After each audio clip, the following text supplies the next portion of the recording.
അല്ലാഹുവിന്റെ ഖുർആനാണ് പറഞ്ഞത്. ഹബീബായ നബി മുഹമ്മദ് മുസ്തഫ സല്ലല്ലാഹു അലൈഹി വസല്ലം പറയാ, ഉലൈകല്ലദീന ലഅനഹുമുല്ലാഹ്. ആരെങ്കിലും ഏതെങ്കിലും ഒരു സമൂഹത്തെ അല്ലാഹു ശപിച്ചാൽ അവർക്ക് രണ്ടാമത് കിട്ടുന്ന ശിക്ഷയാ. അതാണ് ഞാൻ പറഞ്ഞത്. എനിക്ക് ഓർമ്മയുണ്ട്. രണ്ടാമത്തെ ശിക്ഷ ഏതാ? ആർക്കെങ്കിലും അല്ലാഹു ഏതെങ്കിലും ഒരു പെണ്ണിനെ അല്ലാഹു ശപിച്ചു കഴിഞ്ഞാൽ പെങ്ങളെ ദുനിയാവിലെ ജീവിതത്തിൽ ബറക്കത്തുണ്ടാവില്ല. രണ്ട്, വമയ്യൽഅനില്ലാഹു വലന തജിദ ലഹു നസീറാ. വമയ്യൽഅനില്ലാഹ്, ആരെയാണോ അല്ലാഹു ശപിച്ചത് ഫലന തജിദ ലഹു നസീറാ, നാളെ പരലോകത്ത് പടച്ചറപ്പിന്റെ മുമ്പിൽ പോയി നിൽക്കുമ്പോ ഫലന തജിദ ലഹു നസീറാ, അവിടെ പരലോകത്തവളെ സഹായിക്കാൻ ഒരാളുമില്ല. ഏകനായ റബ്ബിന്റെ മുമ്പിൽ നിൽക്കുമ്പോ, ഖഹാറായ റബ്ബിന്റെ മുമ്പിൽ, ജബ്ബാറായ റബ്ബിന്റെ മുമ്പിൽ, ഏകാധിപതിയായ റബ്ബിന്റെ മുമ്പിൽ, സർവാധിപതിയായ റബ്ബിന്റെ മുമ്പിൽ പേടിച്ചരണ്ട മാഠേടയെ പോലെ ഒരു ചാണുകളിൽ സൂര്യനും താഴെ ചെമ്പിന്റെ തറയുമായി ഭയവിഹുലതയോടെ നിൽക്കുമ്പോ ആ സമയത്ത് നിന്നെ സഹായിക്കാൻ അല്ലാഹുവിന്റെ മലക്കുകൾ വരില്ല, അല്ലാഹുവിന്റെ റസൂലിന്റെ ശഫാഅത്ത് കിട്ടില്ല. എല്ലാവരും പറയും, വേണ്ട വേണ്ട, ഇവളെ ആരും സഹായിക്കല്ലേ, ഇവളെ അല്ലാഹു ശപിച്ചവളാണ്, ഇവള് പടച്ചറപ്പിന്റെ ശാപമേറ്റവളാണ്, ഇവളെ അല്ലാഹുവിന്റെ കോപമേറ്റവളാ. പെങ്ങളെ ആർക്കെങ്കിലും അല്ലാഹുവിന്റെ ശാപം കിട്ടിയാൽ പരലോകത്തവൾക്കൊരു സഹായില്ല.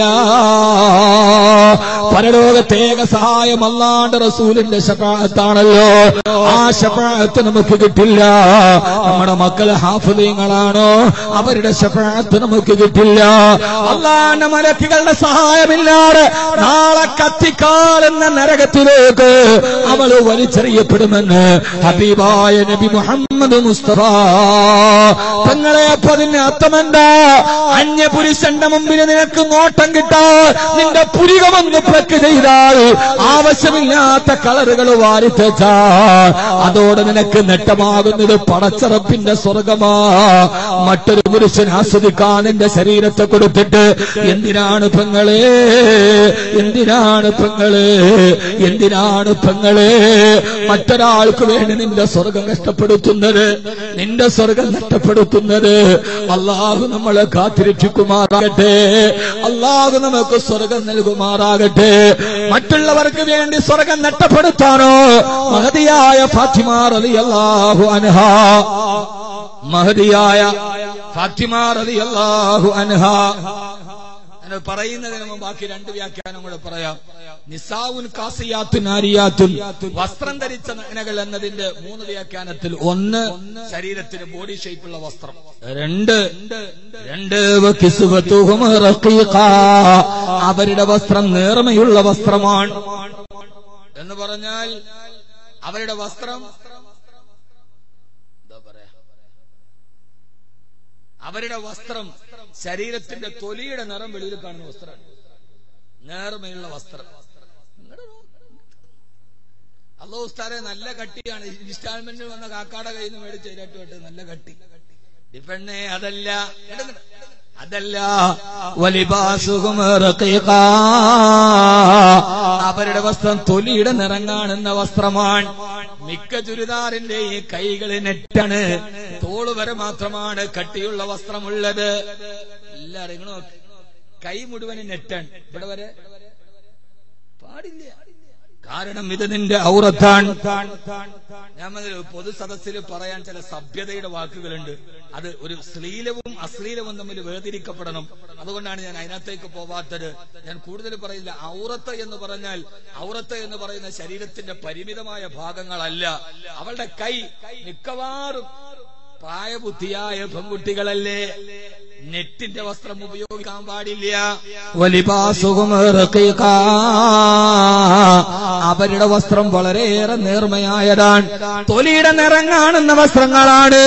അവരെയാണ് അല്ലാഹു ശപിച്ചതെന്ന് പ്രവാചകൻ നബി മുഹമ്മദ് മുസ്തഫ മൂന്നാമത്തെ വസ്ത്രത്തിന്റെ വ്യാഖ്യാനങ്ങള്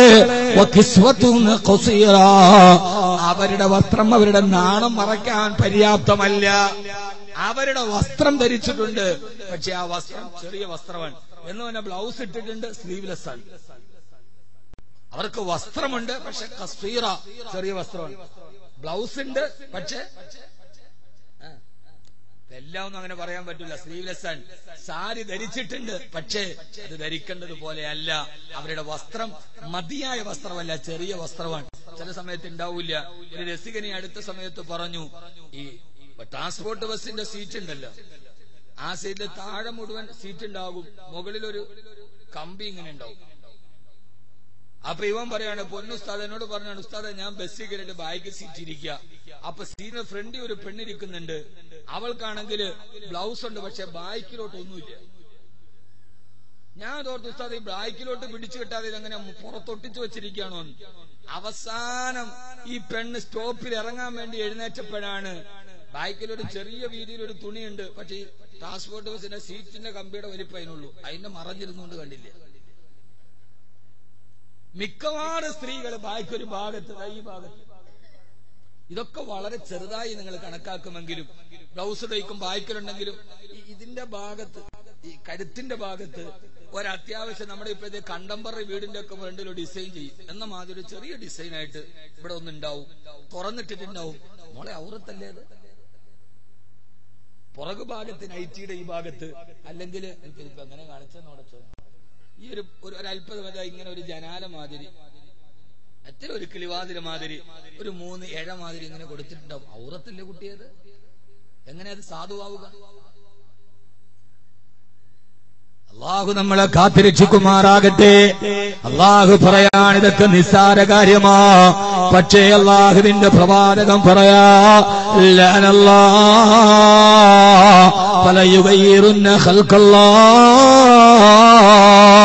അള്ളാഹു നൽകിയ സിട്ടിപ്പിന്റെ സ്വഭാവം മാറാൻ ആരൊക്കെ ഈ വസ്ത്രം ധരിക്കുന്നുവോ അവരെയൊക്കെ അള്ളാഹു ശപിച്ചിരിക്കുകയാണ്. അതുകൊണ്ട് എന്റെ പ്രിയപ്പെട്ട സഹോദരങ്ങളോട് സഹോദരിമാരോട് എനിക്ക് പറയാറുള്ളത്, നമ്മളെ കാത്തിരക്ഷിക്കുമാറാകട്ടെ. പെങ്ങളെ ആകെ കിട്ടുന്നത് ചില പുരുഷന്മാര് നിന്റെ ശരീരം നോക്കി ആസ്വദിക്കാമെന്നല്ലാതെ നിനക്ക് നഷ്ടപ്പെടുന്നത് അള്ളാന്റെ സ്വർഗമല്ലയോ. ആ സ്വർഗം നഷ്ടപ്പെട്ടാൽ പിന്നെ ജീവിതത്തിനെന്ത് ഭാഗ്യമാവുള്ളത്?